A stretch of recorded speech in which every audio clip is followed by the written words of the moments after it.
Hi friends, ನಮ್ಮ ಚಾನಲ್ಗೆ ನಿಮಗೆಲ್ಲರಿಗೂ ಸ್ವಾಗತ. ಪ್ಲೀಸ್ ನಮ್ಮ ಚಾನಲ್ನ ಸಬ್ಸ್ಕ್ರೈಬ್ ಮಾಡಿ ಹಾಗೆ ಸಪೋರ್ಟ್ ಮಾಡಿ. ಒಂದು ಊರಲ್ಲಿ ಇಬ್ಬರು ಅಕ್ಕ ತಂಗಿ ಇದ್ದರು. ಅಕ್ಕನ ಹೆಸರು ರಮಾ, ತಂಗಿ ಹೆಸರು ಸುಮಾ. ಇವರು ಇಬ್ಬರು ಮಕ್ಕಳು. ತಂದೆ ತಾಯಿ ಸತ್ತಿರ್ತಾರೆ, ಇರಲ್ಲ. ಮನೇಲಿ ಇವರು ಮಾತ್ರ ಇರ್ತಾರೆ. ಅಕ್ಕ ರಮಾ ಏನೂ ಕೆಲಸ ಮಾಡ್ತಿರಲ್ಲ. ತಂಗಿ ಸುಮಾ ತುಂಬ ಒಳ್ಳೆ ಹುಡುಗಿ. ಮನೆಯಲ್ಲಿ ಎಲ್ಲ ಕೆಲಸ ಮಾಡ್ತಾ ಇರ್ತಾಳೆ. ಹಾಗೆ ಹೊರಗೆ ಕೆಲಸ ಮಾಡಿ ಮನೆ ನಡೆಸ್ತಾ ಇರ್ತಾಳೆ. ರಮಾ ಅಂತೂ ಏನೂ ಕೆಲಸ ಮಾಡ್ತಿರಲ್ಲ. ಆದರೂ ತಂಗಿ ಸುಮಾ ಜೊತೆ ತುಂಬ ಜಗಳ ಮಾಡ್ತಾ ಇರ್ತಾಳೆ. ನನಗೆ ಅದು ಬೇಕು ಇದು ಬೇಕು ಅಂತ ತಂಗಿನ ಕಾಡ್ತಾ ಇರ್ತಾಳೆ. ಅದನ್ನ ತಂದು ಕೊಡು ಇದನ್ನ ತಂದು ಕೊಡು ಅಂತ ತುಂಬ ಜಗಳ ಮಾಡ್ತಾ ಇರ್ತಾಳೆ. ಹಾಗೆ ತುಂಬ ದಿನಗಳು ಕಳೀತವೆ. ಇವರು ಅಕ್ಕ ತಂಗಿನ ಇಬ್ಬರು ಅಣ್ಣ ತಮ್ಮಂದಿರು ಮದುವೆ ಮಾಡ್ಕೋತಾರೆ. ಇಬ್ಬರು ಅತ್ತೆ ಮನೆಗೆ ಹೋಗ್ತಾರೆ. ಸುಮಾ ಮುಂಜಾನೆ ಜಲ್ದಿ ಎದ್ದು ಎಲ್ಲ ಕೆಲಸ ಮಾಡ್ತಾ ಇರ್ತಾಳೆ. ಆದರೆ ರಮಾ ಏನೂ ಕೆಲಸನೇ ಮಾಡ್ತಾ ಇರಲ್ಲ. ಆದರೆ ಸುಮಾ ಎಷ್ಟು ಕೆಲಸ ಮಾಡಿದರೂ ಅತ್ತೆ ಸುಮಾನ ಬೈತಾ ಇರ್ತಾಳೆ. ಯಾಕಂದರೆ ರಮಾ ಅವ್ರ ಅಕ್ಕನ ಬಗ್ಗೆ ತುಂಬ ಅವ್ರ ಅತ್ತೆ ಹತ್ರ ಚಾಡಿ ಹೇಳ್ತಾ ಇರ್ತಾಳೆ.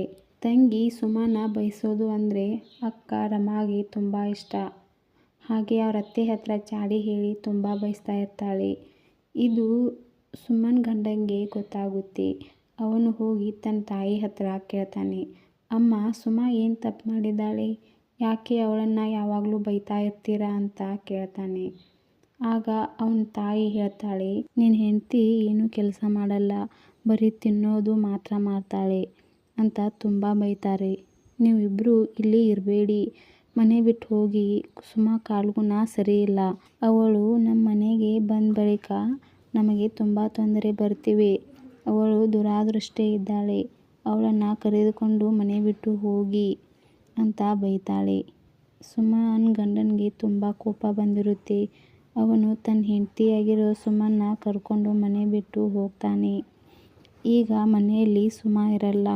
ಎಲ್ಲ ಕೆಲಸ ರಮಾ ಮಾಡಬೇಕು. ಆದರೆ ಅವಳಿಗೆ ಕೆಲಸನೇ ಬರಲ್ಲ. ಅಲ್ಲಿ ತವರು ಮನೆಯಲ್ಲಿ ಆಕೆ ಏನೂ ಕೆಲಸ ಮಾಡಿರಲ್ಲ. ಅತ್ತೆ ರಮಾಗೆ ಟೀ ಮಾಡಿ ಕೊಡು ಅಂದರೂ ನನಗೆ ಬರಲ್ಲ ಮಾಡೋಕ್ಕೆ, ಬೇಕಾದರೆ ನೀವೇ ಮಾಡ್ಕೊಳ್ಳಿ ಅಂತ ಅತ್ತೆಗೆ ಎದುರು ಮಾತಾಡ್ತಾ ಇರ್ತಾಳೆ. ಏನೂ ಕೆಲಸ ಮಾಡಲ್ಲ, ಎಲ್ಲ ಕೆಲಸನೂ ಅತ್ತೆನೇ ಮಾಡ್ತಾಳೆ. ಆಗ ಅತ್ತೆಗೆ ಗೊತ್ತಾಗುತ್ತೆ ರಮಾಗೆ ಏನೂ ಕೆಲಸ ಬರಲ್ಲ, ಬರೀ ಅವಳ ತಂಗಿ ಬಗ್ಗೆ ಚಾಡಿ ಹೇಳ್ತಾಳೆ. ಸುಮಾ ತುಂಬ ಒಳ್ಳೆ ಹುಡುಗಿ. ನಾನು ತಪ್ಪು ಮಾಡಿದೆ, ನನ್ನ ಸೊಸೆನ ಮನೆಯಿಂದ ಕಳಿಸ್ಬಾರ್ದಿತ್ತು ಅಂತ ಅಳ್ತಾಳೆ.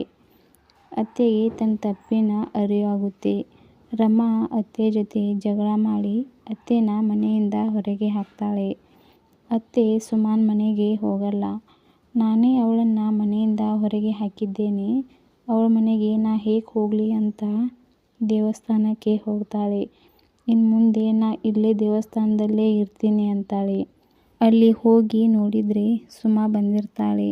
ಅತ್ತೆ ಹೋಗಿ ಸುಮನ್ ಹತ್ರ ಕ್ಷಮೆ ಕೇಳ್ತಾಳೆ.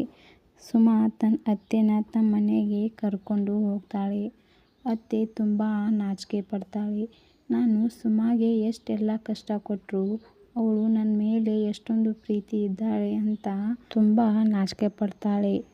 ಆದರೂ ಅವಳಿಗೆ ತನ್ನ ಸೊಸೆ ಎಷ್ಟೊಂದು ಒಳ್ಳೆಯವಳಿದ್ದಾಳೆ ಅಂತ ಹಾಗೆ ತುಂಬ ಖುಷಿಯಾಗುತ್ತೆ. ಸೊಸೆ ಮಗನ ಜೊತೆ ಇಲ್ಲಿ ಸಂತೋಷವಾಗಿ ಜೀವನ ನಡೆಸ್ತಾಳೆ. ನಾ ಹೇಳಿರೋ ಕತೆ ನಿಮಗಿಷ್ಟ ಆದರೆ ಲೈಕ್ ಮಾಡಿ, ಶೇರ್ ಮಾಡಿ, ಕಮೆಂಟ್ ಮಾಡಿ ಹಾಗೆ ಸಪೋರ್ಟ್ ಮಾಡಿ. ಇಲ್ಲಿ ತನಕ ನಮ್ಮ ವಿಡಿಯೋ ನೋಡೋದಕ್ಕೆ ಧನ್ಯವಾದಗಳು ಫ್ರೆಂಡ್ಸ್.